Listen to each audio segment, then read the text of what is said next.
Hello everyone, इस video में हम लोग एक क्वेश्चन डिस्कस करने जा रहे हैं जो कि क्लास 10 एनएसओ 2021-22 में पूछा गया था सेट बी में। ठीक है, तो क्वेश्चन क्या कह रहा है? क्वेश्चन में एक नई बात है, शायद आप नहीं जानते हैं, जानते हैं तो बहुत अच्छी बात है। वो बात कर रहा है मेटा मटेरियल्स की। क्वेश्चन में कह रहा है कि ये जो मेटा मटेरियल्स है ये नेचुरली हम लोग नहीं पाते हैं, इसको आर्टिफिशियली हम बना सकते हैं। Materials with negative refractive index, अब तक जितने सारे रिफ्रैक्टिव इंडेक्सेस हम लोगों ने जाने हैं वो सारे पॉजिटिव रिफ्रैक्टिव इंडेक्स है, जानते हैं ना, sine i by sine r.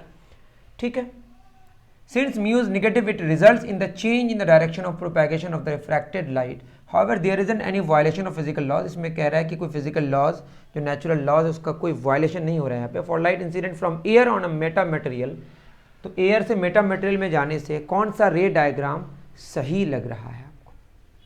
ठीक है, सबसे पहले वाले डायग्राम को अगर हम देखें तो जो रिफ्रैक्टिव इंडेक्स होता है मेटा मटेरियल का एयर के रिस्पेक्ट में वो क्या होता है बताइए? Sine i by sine r, यही ना होता है हमारा। तो अगर मैं फर्स्ट की बात करूं तो साइन आई तो क्या होगा? Sine theta 2 divided by sine theta 1। अब गौर से देखिए, ये जो नॉर्मल है हमारा, इस नॉर्मल से जो इंसिडेंट रे की तरफ अगर हम जाएं, कौन सा डायरेक्शन जा रहे हैं? हम जा रहे हैं कौन सा बताइए? ये एंटी क्लॉकवाइज है।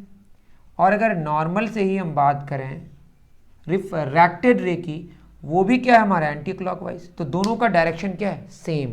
तो थीटा 1 को अगर पॉजिटिव मानेंगे तो थीटा 2 को भी पॉजिटिव मानेंगे। समझ रहे हैं मेरी बात? एंटी क्लॉकवाइज की बात हो रही है।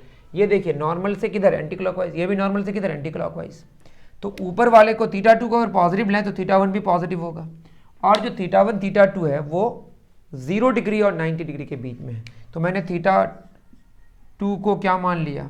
थीटा 1 को क्या मान लिया? बोलिए, पॉजिटिव। तो ये इंप्लाई कर रहा है कि थीटा 2 भी क्या होगा? पॉजिटिव। मैं फर्स्ट की बात कर रहा हूँ, क्लियर है? तो इस केस में, और ये जो थीटा 1 थीटा 2 है इसका मैग्नीट्यूड किसके बीच में? 0 डिग्री से बड़ा है और 90 डिग्री से छोटा है। That means theta 1 theta 2 first quadrant में है। और जब फर्स्ट क्वाड्रेंट की बात करें तो सारे के सारे क्या होते हैं? पॉजिटिव। ये बात समझ आ गई कि ऊपर क्या होगा? पॉजिटिव, नीचे भी पॉजिटिव, तो आएगा पॉजिटिव। क्लियर है? इसका मतलब फर्स्ट की बात करें तो हमारा जो रिफ्रैक्टिव इंडेक्स है वो पॉजिटिव आएगा। सेकंड की बात करें तो थीटा 2 क्या है हमारा? 90। तो साइन 90 डिग्री कितना आएगा? 1। इसका भी सेंस देखिए, ये एंटी क्लॉकवाइज, ये एंटी क्लॉकवाइज, यहाँ पे भी वही हाल है। तो मैं बी की अगर बात करूँ तो इसमें सेम बात होगी, sine 90 degree divided by sine theta 1। तो ऊपर 1 और नीचे पॉजिटिव, तो हमारा आएगा पॉजिटिव ही आएगा क्योंकि 1 पॉजिटिव है। लेकिन क्या चाहिए? निगेटिव चाहिए। सी की बात करें अगर, चलिए मैं पहले डी की बात कर लूँ, तो डी में भी आई थिंक कि सेम ही बात है। ए और डी की बात करें तो एग्जैक्टली सेम बात है। देखिए, ये भी एंटी क्लॉकवाइज, ये भी एंटी क्लॉकवाइज, बस दोनों में फ़र्क ये है कि यहाँ पे थीटा 2 बड़ा है और यहाँ थीटा 2 छोटा है। यहाँ थीटा 2 बड़ा है और यहाँ पे थीटा 2 छोटा है। क्लियर है? इसके अलावा कोई प्रॉब्लम नहीं है, कोई इशू नहीं है। तो बात समझ पा रहे हैं ना? नॉर्मल के रिस्पेक्ट में हम बात कर रहे हैं। नॉर्मल के रिस्पेक्ट में यहाँ पे भी एंटी क्लॉकवाइज, यहाँ पे भी anti clockwise. Positive by positive या नेगेटिव बाई नेगेटिव पॉजिटिव होता है। अगर एंटी क्लॉकवाइज को ही अगर हम क्या मान लेते? नेगेटिव, तो नेगेटिव बाई नेगेटिव क्या आता है? पॉजिटिव। यहाँ देखिए, anti clockwise anti clockwise, anti clockwise anti clockwise.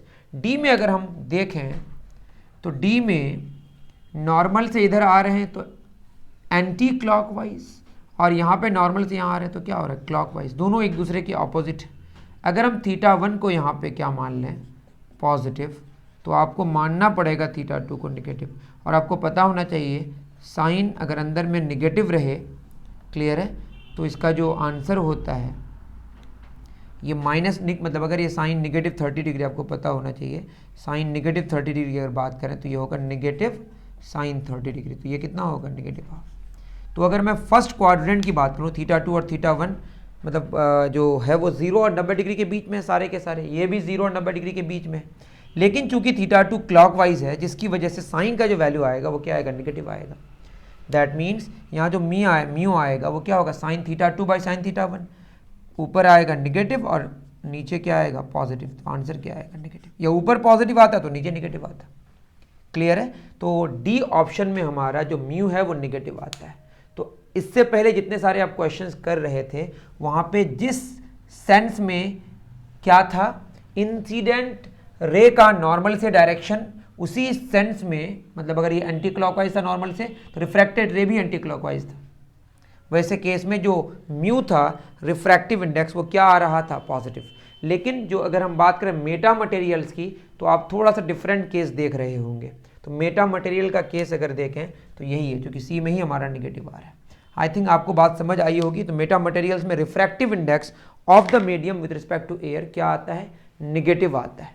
कैसे आता है मैंने यहाँ पे आपको बता दिया, ठीक है। उम्मीद करता हूँ कि आपको बात, हाँ एक बात इंपॉर्टेंट, जब भी हम लोग बात करते हैं एयर की तो एयर का मतलब क्या हो गया, उसको हम वैक्यूम मानते हैं और उसका रिफ्रैक्टिव इंडेक्स को 1 मान लेते हैं। चलिए वो सब बातें आप समझ ही पा रहे होंगे, मैंने शायद कि आपको अच्छे से समझा पाया होगा। मिलते हैं फिर नेक्स्ट वीडियो में इसी तरह के क्वेश्चंस को लेकर। Thank you very much.